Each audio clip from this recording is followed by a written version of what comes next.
So today we will look into the life cycle of water molds. Basically, we have looked into the introduction, what are water molds and all that in my previous video.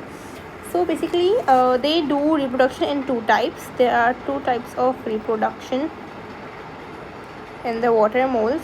First is sexual and second is asexual. Right. So basically today we will discuss about the asexual reproduction in the water molds.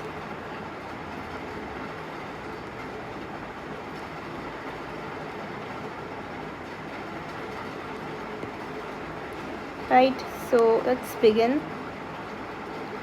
We consider that there is a sporangia and it has spores in it, right, and its number, like, it is 2n. Basically a specialized, okay, basically it is known as zoosporangium or simply sporangium.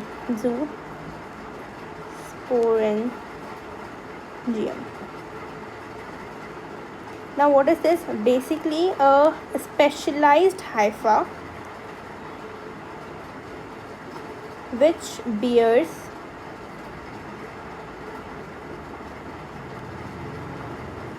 spores is basically known, which bears sporangia, basically that is known as zoosporangia. Basically it is 2n, and what will happen? The process of mitosis will occur. Mitosis will occur and it will produce spores.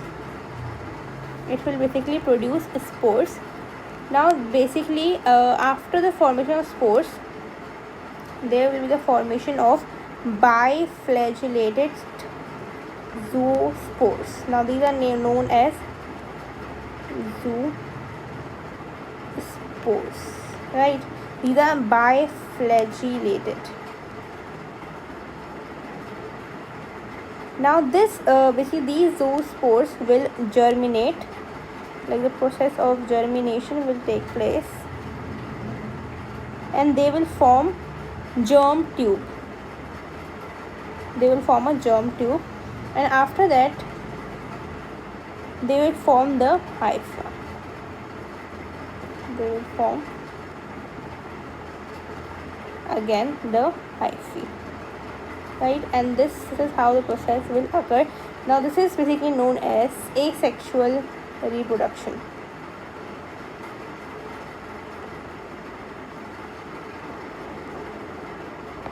This is known as asexual reproduction, right? So now let's talk about the sexual reproduction. Sexual reproduction, right? Now basically what will happen? Okay, consider that here we have hyphae, and it contains two you can say gametosporangia, right? First is basically known as oogonia. It is known as oogonia and it is n in number, and it is basically the female part, right? And this is the hyphae basically, and this is the male part, and this is the male, and it is known as antheridia.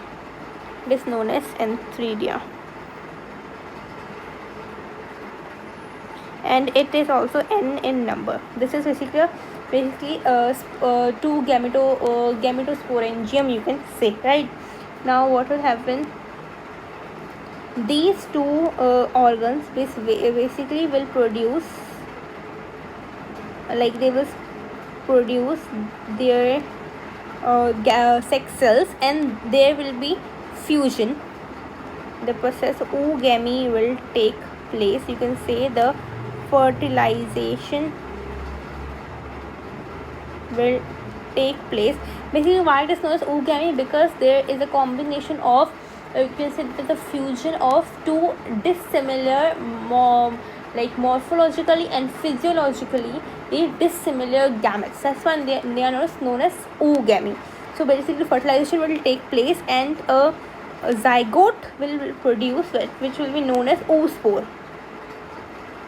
There will be a formation of oospore, which is basically the zygote. Basically it is a thick walled zygote, and let's see the structure. Basically consider that this is something the structure. This is basically, consider it is the oogonia, and this is antheridia.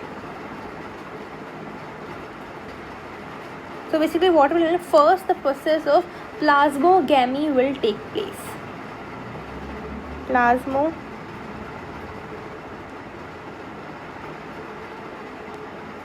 Plasmogamy means first the cytoplasm will fuse together. First there will be plasmogamy and later on there will be karyogamy. So later on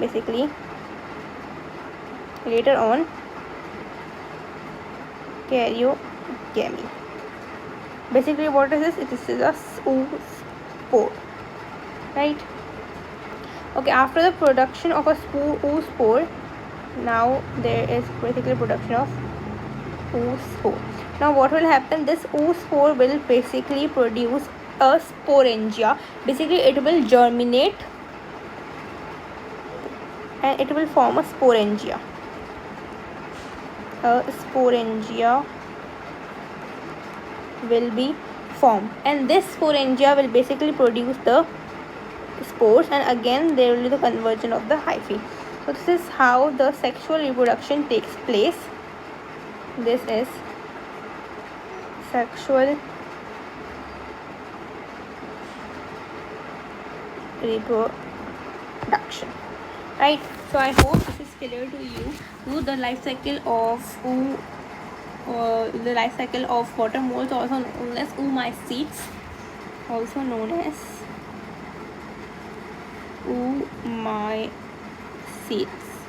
right?